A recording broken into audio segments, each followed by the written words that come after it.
여러분, 신명기 5장에는 10계명이 나와 있었습니다. 그리고 신명기 6장에서부터 26장까지 그 10계명에 나타난 율법의 정신, 그 정신에 따라서 가나안에 입성하면 어떻게 살아야 될지 그 하나님의 명령과 규례와 법도들을 기록하고 있습니다. 오늘 본문 25장도 바로 그런 맥락에서 이해하면 좋겠습니다. 오늘 본문은 특별히 재판에 대해서, 그리고 자녀가 없이 죽은 형제의 그 남은 형제들의 의무에 대해서, 그리고 다른 내용 4가지를 함께 말씀하고 있습니다. 자, 첫 번째 주제는 재판의 형량에 관한 것입니다.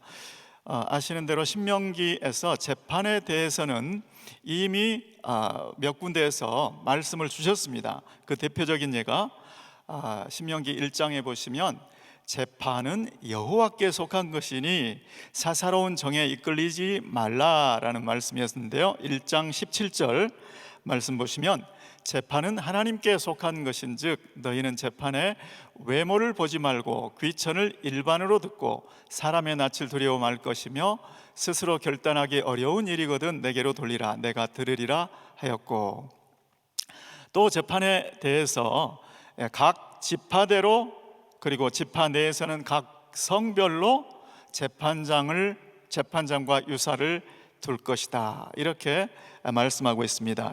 6장 18절 말씀인데요, 내 하나님 여호와께서 내게 주시는 각 성에서 내 지파를 따라 재판장과 유사를 둘 것이요 그들은 공의로 백성을 재판할 것이니라. 여러분, 지파별로 그리고 각 성별로 재판장과 유사는 여기서 재판장의 보조라고 생각하시면 되겠습니다. 있다는 것은 법에 호소할 일이 있을 때 재판을 신속하게 받을 수 있도록 장점도 있었을 거예요. 그런데 각 성에 있다 보니 서로 얼굴을 알지 않겠습니까? 그러니까 그 사람의 귀천, 빈부, 그 다음에 외압을 받을 수도 있고, 이러한 일들이 얼마든지 있을 수 있었을 것입니다. 그래서 오늘 본문 25장 1절 말씀에 보시면 재판은 두 사람의 재판 결과만을 가지고 공정히 할 것을 말씀하고 있습니다. 사람과 사람 사이에 시비가 생겨서 재판을 청하거든 재판장은 그들을 재판하여 의인은 의롭다 하고 악인은 정죄할 것이며.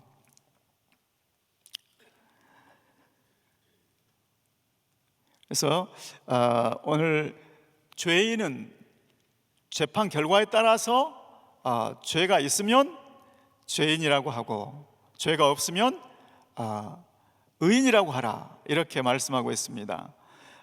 사람들을 낯을 두려워하거나 또 뇌물을 받지 말고 오직 재판 결과에 따라서만 공정하게 재판할 것을 말씀하고 있습니다. 여러분, 저는 그룹 담당 사역자잖아요. 그런데 만일에 그룹 식구들 간에 시비가 생겼다, 그러면 저한테 시비를 가려달라고, 이 사람은 옳고 이 사람은 잘못됐다고 가려달라고 하면 제가 그걸 할 수 있을까? 어젯밤에 곰곰이 생각해 봤는데 저는 못하겠더라고요. 저는 어떻게 행할 도리를 가르치는 목사요 교사인 게 저는 너무나 감사합니다. 저는 재판장의 자질은 없는 것 같아요. 여러분, 그런데 그 재판 결과에 따라서 악인은 정죄하라고 말씀을 하고 있습니다. 다른 신명기에서는 볼 수 없는 구절이에요. 그리고 그 정죄된 사람에게 태형, 매로 때리는 것이죠. 태형이 합당하다고 생각하면 재판장 앞에서 때리라는 것입니다. 그런데 그 태형의 형량 한도를 하나님께서 직접 정해 주셨다는 것입니다. 25장 3절 말씀입니다. 40까지는 때리려니와 그것을 넘기지는 못할지니 만일 그것을 넘겨 과다히 때리면 내가 내 형제로 천히 여김을 받게 할까 하노라. 여러분, 잘못할 수 있지 않겠습니까? 그래서 죄 있다고 판결 받을 수도 있지 않겠습니까? 그것만도 이미 불명예죠. 그런데 그 불명예에 더해서 너무 과도히 때렸을 때는 인간 이하의 취급을 받게 되기 때문에 그것을 하나님께서 막고 있는 것이죠.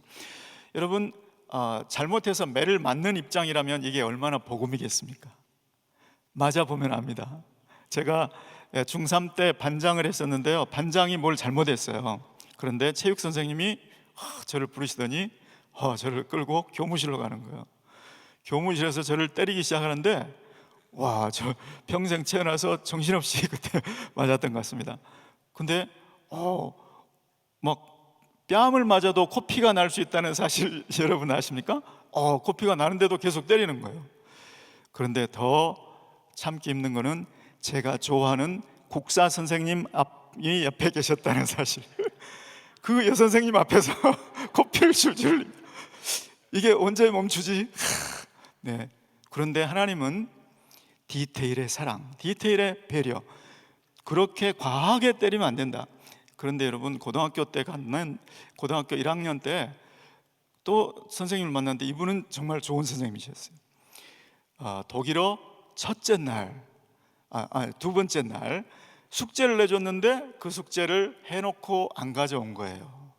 그런데 숙제 안 해온 사람들을 전부 일으켜 세우시더라고요. 그래서 안 가져왔다는 얘기는 못하고 그냥 일어섰습니다. 그런데 제가 제일 앞에 있었던 것 같아요. 네가 오늘 한 번 숙제를 안 하는 것은 작다고 생각할지 몰라도 네가 이런 태도로 3년을 간다고 생각해봐라. 그러면 너는 친구들하고 큰 차이가 나게 될 것이다.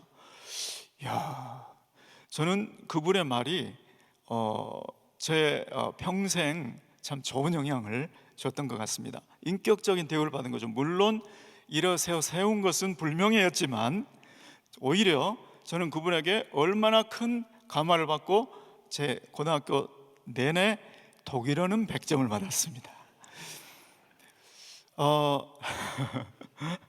이렇게 하나님께서는 맡고 있는 내가 매를 맡고 있는 그 사람도 죄인이지만 아직도 내 형제라고 말씀하고 계신 건, 네 형제가 천히 여김을 받게 된다.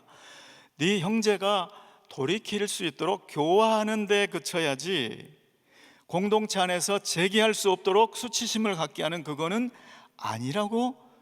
주님이 얼마나 세심하십니까? 얼마나 세심한 사랑이십니까? 자, 우리는 여기서 공의가 시행되는 과정 속에서조차 하나님의 섬세하신 배려를 다시 볼 수가 있습니다. 자, 두 번째 주제는 탈곡하는 소에 대한 대우입니다. 곡식을 밟아 떠는 소의 입에 망을 씌우지 말아라. 그래서 곡식을 탈곡하다가 배가 고프면 먹게 허락해라, 이러한 말씀입니다. 도대체 하나님의 섬세하신 배려는 어디까지 가는 것일까? 염소 새끼를 그 어미의 젖에 삼지 말라라고 말씀하셨을 때 저 깜짝 놀랐거든요. 이야, 우리 하나님 세밀하시네. 그런데 이 말씀은 1차적으로는 소에 대한 탈곡하는 소에 대한 배려였지만 실은 사역자들을 위한 하나님의 배려임을 알게 되죠. 고린도 전서 9장 9절 10절 말씀에 보시면 모세 율법에 곡식을 밟아 뜨는 소에게 망을 씌우지 말라 기록하였으니 하나님께서 어찌 소들을 위하여 염려하심이냐, 전혀 우리를 위하여 말씀하심이 아니냐. 과연 우리를 위하여 기록된 것이니 밭 가는 자는 소망을 가지고 갈며 곡식 떠는 자는 함께 얻을 소망을 가지고 떠는 것이라. 또 디모데전서 5장 18절 말씀에도 같은 맥락입니다. 성경에 열렸을 때 곡식을 밟아 떠는 소의 입에 망을 씌우지 말라 하셨고 또 일꾼이 그 싹을 받는 것이 마땅하다 하였느니라. 또 예수님께서도 마태복음 10장 10절에 이렇게 말씀하셨습니다. 여행을 위하여 주머니나 두벌옷이나 신이나 지팡이를 가지지 말라. 이는 일꾼이 저 먹을 것 받는 것이 마땅함이니라. 아멘. 저는 이처럼 교회에서 선교사님들 그리고 교육자, 교직원들의 필요를 채워주는 것은 마땅한 것이다 라고 말씀하십니다. 저는 우리 교회에서 은퇴 선교관, 이것은 정말 은퇴 선교관이 지어졌을 때 얼마나 자랑스러웠는지 모릅니다. 우리 한 목사님을 통해서 하나님께서 감동하신 그 감동이 눈앞에 은퇴 선교관이라는 건물로 나타났을 때 참 자랑스러웠습니다. 그런데 이것은 이제 시작인 줄 압니다. 은퇴하신 선교사님들이 평생을 마음 놓고 이렇게 쉴 수 있는 그러한 시설, 그런 시스템을 또 하나님께서 우리 한 목사님에게 감동 주시기를 바랍니다. 그리고 그 세심하신 하나님의 그 배려에, 그 감동에 순종하는 우리, 감동에 반응하시는 우리 성도님들이 있기를 예수 이름으로 축원합니다. 자, 네 번째 주제는 세 번째 주제는 자녀 없이 죽은 형제에 대한 다른 형제들의 의무에 대한 것입니다. 자, 그 남편의 형제가 죽은 자의 아내를 아내로 삼아서 그 여인이 낳은 첫 아들로 죽은 형제의 상속자가 되게 하고 그 이름이 끊어지지 않게 하라는 것입니다. 25장 6절 말씀인데요, 그 여인의 낳은 첫 아들로 그 죽은 형제의 후사를 잇게 하여 그 이름을 이스라엘 중에서 끊어지지 않게 할 것이니라. 여기에 대해서 좀 더 자세한 내용은 한 구절 말씀을 통해서 나누도록 하겠습니다. 자, 네 번째 주제는 맞는 남편을 구하기 위해서 때리는 남자의 음낭을 잡은 여자의 처벌 규정입니다. 그런 여인은 손을 찍어버리라는 것입니다.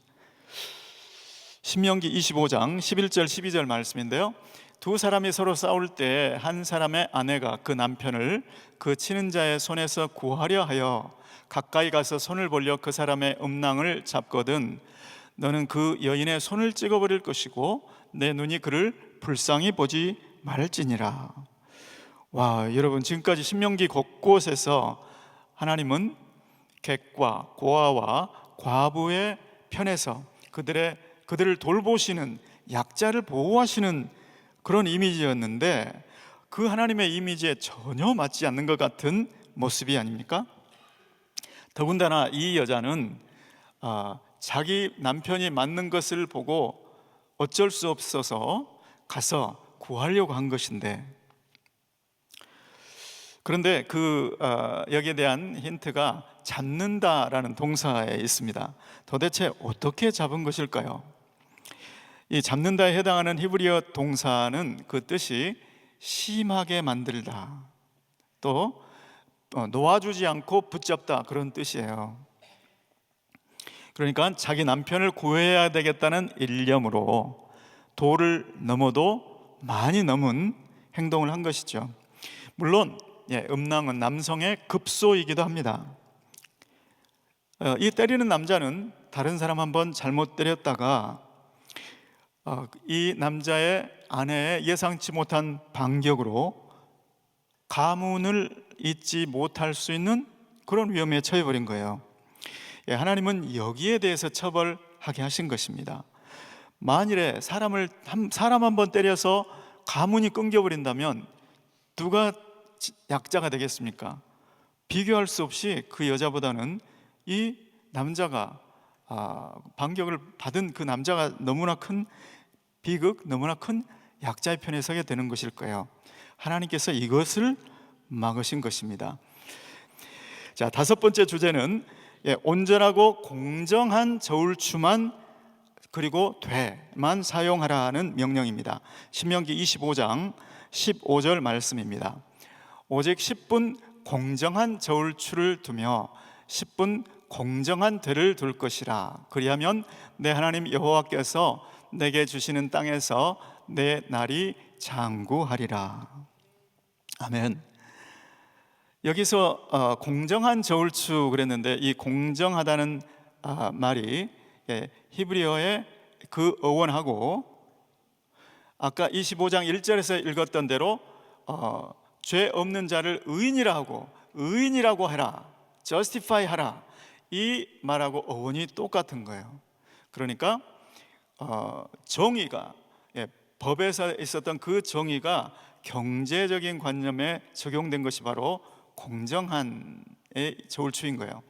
만일에 내 주머니에 추를 2개 넣고 다니면서 내가 받을 거는 많이 받으려고 무거운 추를 꺼내놓고 달아봐라, 그래서 많이 취하고, 내가 줄 일이 있을 때는 가벼운 저울추를 꺼내가지고 여기 달아봐라, 그리고 조금 준다면 내가 많이 받고 적게 줬으니까 내게 유익일 것 같은데 하나님께서는 그것이 가증한 일이고 경제 생태계를 파괴하는 일이고 그 땅에 너희가 장구하게 오래 머물 수 없는 사유가 된다라고까지 말씀을 하고 있습니다.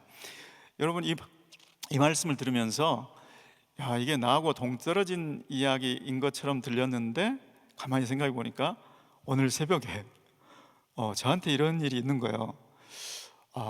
크레딧 카드를 신청할 때 큰 크레딧을 받으려고 소득이 가능하면 많은 쪽으로 적고 무슨 혜택 받을 일이 있으면 가능하면 적은 쪽으로 수입을 적는 모습이 기억났어요. 그래서 이게 저의 모습이네요. 네, 정말 주님 앞에 회개하는 시간을 가졌습니다. 자, 여섯 번째 주제는 아말렉 족속을 도말하라는 명령입니다. 출애굽기에는 출애굽한 이스라엘과 아말렉과의 전쟁이 기록되어 있습니다. 출애굽기 17장 8절 말씀입니다. 때 아말렉이 이르러 이스라엘과 르비딤에서 싸우니라. 아시는 것처럼 모세의 팔을 아론과 홀이 들어주어서 대승리를 거둔 사건입니다. 그런데 하나님께서 이 전쟁의 기록을 책에 기록하고 여호수아에게는 이 말씀을 외워서 들려주라라고 말씀하고 계십니다. 그러면서 아말렉 족속을 멸절시키리라라고 말씀하십니다. 출애굽기 17장 14절 말씀, 여호와께서 모세에게 이르시되 이것을 책에 기록하여 기념하게 하고 여호수아의 귀에 외워 들리라. 내가 아말렉을 도말하여 천하에서 기억함이 없게 하리라. 하나님은 여기서 그치지 아니하시고 또 한 번 더 맹세하십니다. 출애굽기 17장 16절 말씀, 가로되 여호와께서 맹세하시기를 여호와가 아말렉으로 더불어 대대로 싸우리라 하였더라. 도대체 무슨 일로 그렇게 두 번씩이나 멸절시키시겠다고 말씀을 하신 걸까요? 그 이유가 오늘 신명기 본문에 나옵니다. 25장 18절 말씀, 곧 그들이 하나님을 두려워하지 아니하고 너를 길에서 만나 너의 피곤함을 타서 내 뒤에 떨어진 약한 자들을 찾느니라. 하나님께서 인도하고 계신 이스라엘 무리에 뒤처진 자들을 아말렉 족속이 와서 죽인 사건이었어요. 그래서 일어난 전쟁이 출애굽기 17장에 있었던 전쟁이었습니다. 여러분, 스가랴서에 보면 너희를 보험하는 자는 그의 눈동자를 범하는 것이니라 라고 말씀하셨습니다. 그래서 하나님께서 아말렉 족속을 내가 멸하리라고 출애굽기에 말씀하셨고, 그것의 실천편으로 너희가 가나안에 들어가면 이렇게 하라 라고 말씀하신 것이 신명기 25장 19절 말씀입니다. 그러므로 내 하나님 여호와께서 내게 주어 기업을 얻게 하시는 땅에서 내 하나님 여호와께서 너로 사면에 있는 모든 대적을 벗어나게 하시고 내게 안식을 주실 때에 너는 아말렉의 이름을 천하에서 도말할지니라. 너는 잊지 말지니라. 제가 받은 한 구절 말씀은 신명기 25장 5절 말씀입니다. 다 함께 읽으시겠습니다. 시작. 형제가 동거하는데 그중 하나가 죽고 아들이 없거든 그 죽은 자의 아내는 나가서 타인에게 시집가지 말 것이요 그 남편의 형제가 그에게로 들어가서 그를 취하여 아내를 삼아 그의 남편의 형제된 의무를 그에게 다 행할 것이요. 아멘. 여러분, 고대 이스라엘 사회에서 자녀가 없는데 남편이 죽었다 그러면 정말 오늘날 보기에 이제 과부가 되는 것이죠. 근데 그 당시에서는 정말 비참한 불쌍한 과부가 되는 것이었습니다. 그러한 여인을 돌보시는 하나님의 심정이 오늘 25장의 5절부터 10절까지 가장 많은 부분을 할애하고 있습니다. 도대체 하나님의 그 세밀하신 사랑, 돌보심, 하나님의 그 디테일 사랑은 어디까지 가는 것일까? 자, 그런데 이 여인의 마음속에 이러한 질문이 들지 않겠습니까? 그런데 내가 뭐 얼굴이 못생겼거나 또는 좀 시집 와서 잘못 했다거나 해서 만일에 형제들이 나하고 나를 취해주지 않으면 어떡하겠습니까? 하나님께서는 그것까지도 미리 말씀하셨다는 것이죠. 신명기 25장 9절 말씀입니다. 그 형제, 만일에 그렇게 되면 그 형제 아내가 장로들 앞에서 그에게 나아가서 그의 발에서 신을 벗기고 그 얼굴에 침을 뱉으며 이르기를 그 형제의 집 세우기를 즐겨 아니하는 자에게는 이같이 할 것이라 할 것이며. 여러분, 어떤 집안에 이런 일이 있었다고 한번 가정을 해보겠습니다. 그 남자가 형제 아내에게 침뱉음을 받았다. 그리고 신벗김을 받은 집안이다. 신벗기운 자의 집안이다. 이런 라벨이 평생부터 따라다니는 거예요. 그러니까 누가 그 집에 선뜻 딸을 보내고 아들을 보내고 싶겠습니까? 이러한 우리 고대 이스라엘 사회는 그야말로 strong group oriented society, 공동체 중심의 사회였기 때문에 이것은 정말 견디기 힘든 그러한 일이었다고요. 그런데도 이런 일이 있을 수 있죠. 그게 그런 사람이 있었습니다. 바로 룻기에 나오는 룻의 토지 무르기에서 보아스보다도 룻에게 더 가까운 근족이 있었는데 그 사람의 행실입니다. 룻기 4장 5절 말씀. 보아스가 가로되 내가 나오미의 손에서 그 밭을 사는 날에 곧 죽은 자의 아내 모압 여인 룻에게서 사서 그 죽은 자의 기업을 그 이름으로 있게 하여야 할지니라. 모압 형제의 아내가 우리 동족이었으면 모르겠는데 모압 여인? 그래서 이 사람의 반응이 노한 겁니다. 룻기 4장 6절 말씀. 그 기업 물을 자가 가로되 나는 내 기업에 손해가 있을까 하여 나를 위하여 물으지 못하노니 나의 물을 권리를 네가 취하라. 나는 물으지 못하겠노라. 그래서 보아스가 대신 그 여인을 취해서, 보아스는 하나님의 그 디테일 사랑에 반응을 보인 사람, 하나님의 그 디테일 사랑에 감동을 순종해야 되겠다는 감동을 받고 순종한 사람이었는데, 그를 통해서 룻기 4장 13절 말씀해 보시면 이에 보아스가 룻을 취하여 아내를 삼고 그와 동침하였더니 여호와께서 그로 잉태케 하심으로 그가 아들을 낳은지라. 그 아들이 누구입니까? 룻기 4장 17절 말씀. 그 이웃 여인들이 그에게 이름을 주되 나오미가 아들을 낳았다 하여 그 이름을 오벳이라 하였는데 그는 다윗의 아비인 이새의 아비였더라. 아멘. 보아스는 다윗의 증조 할아버지가 된 것이죠. 여러분, 하나님의 선하신 사랑의 디테일의 사랑은 율법에 하나님의 말씀으로 나타나 있습니다. 그런데 이 보아스는 그 말씀에 감동을 입고 그 말씀에 순종하고 그 말씀에 발을 뗀 것으로 인해서 두 과부 룻과 나오미가 후사를 얻게 되고 그 기업 무르기가 되고 그 두 과부에게 기쁨을 안겨주는 역사가 있었다는 것이죠. 여러분, 하나님은 선하십니다. 아멘이십니까? 하나님의 율법도 그 자체로 선한 것입니다.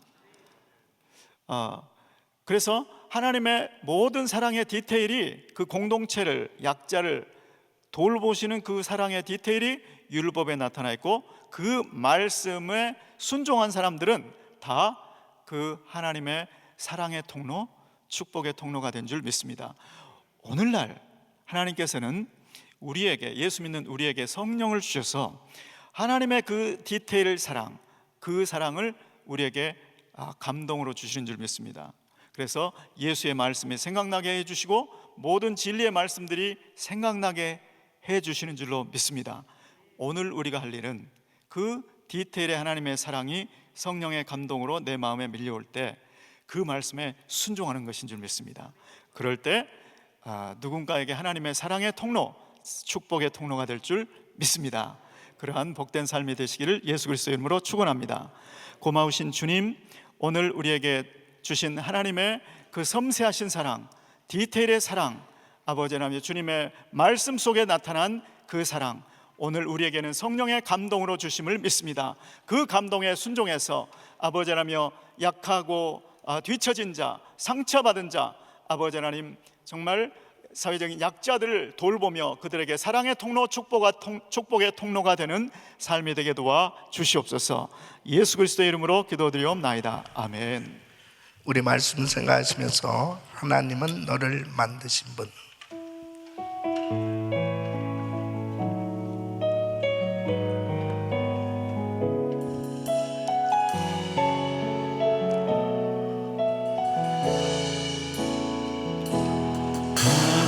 하나님은 너를 만드신 분, 너를 가장 많이 알고 계시며, 하나님은 너를 만드신 분, 너를 가장 깊이 이해하신단다. 하나님은 우리 두 손을 높이 드시고 너를 지키시는 분, 너를 절대 포기하지 않으며, 하나님은 너를 지키시는 분, 너를 지키시는 분, 너를 쉬지 않고 지켜보신단다. 그의 생각 셀 수 없고, 그의 자비 무궁하며, 그의 솜씨 날마다 새롭고, 그의 사랑 끝이 없단다. 그의 사랑 끝이 없단다.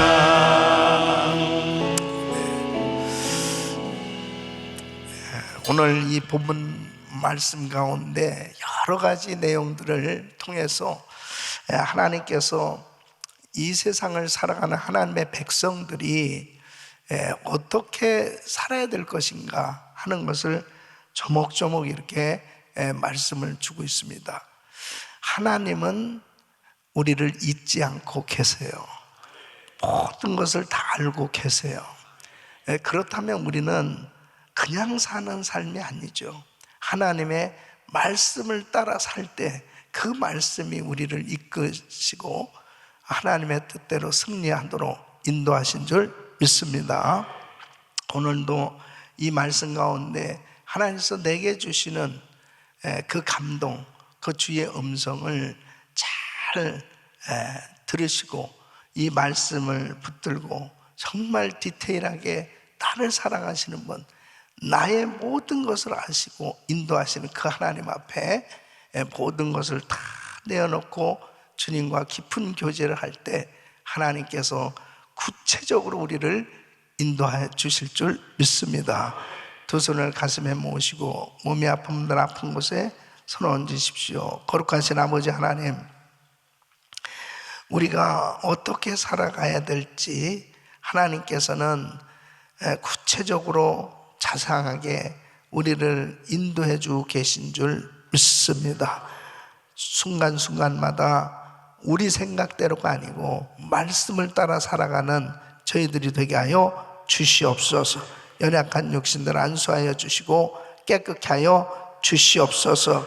예수 그리스도 이름으로 병원원이 모든 암세포는 없어질지어다. 종양은 사라질지어다. 통증은 사라질지어다. 황장의 우울증 불면증 떠나갈지어다.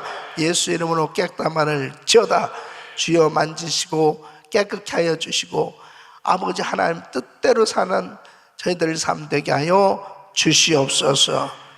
이제는 우리 구주 예수 그리스도의 은혜와 우리 하나님 아버지의 근본하신 사랑과 성령님의 감동 감화교통 충만하신 은총이 하나님의 그 구체적인 사랑을 느끼며 말씀 따라 살길 원하는 모든 성도들 머리 위 이제부터 영원토록 함께 있을지어다.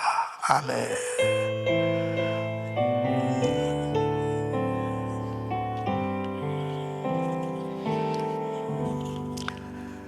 이제 기도하실 자리 잡으시고 기도하실 때 담임 목사님 가정과 사역을 위해서 기도해 주시기를 바랍니다. 오늘도 신방하는 날인데 위해서 기도해 주시길 바라고요. 교회 창립 42주년 부흥성회와 강사 목사님 위해서 기도해 주시길 바랍니다. 부서는 경조국 김영한 목사님, 이성호 장로님 이 국원들 위해서 기도해 주시고, 한 분의 선교사님 가정은 필리핀 판가주에서 사역하고 있는 김인수, 황소정 선교사님 가정을 위해서 오늘 기도합니다. 그리고 전쟁 가운데 있는 나라들 위해서 기도해 주시길 바랍니다. 또 서명운동 55만 명의 유한 서명이 이제 5월 19일까지 있습니다. 위해서 기도하고 또 한 명이라도 더 서명을 받기 위해서 또 노력해 주시길 바랍니다. 자, 주여 부르짖고 기도합니다. 주여, 주여, 주여 걸어가시고 좀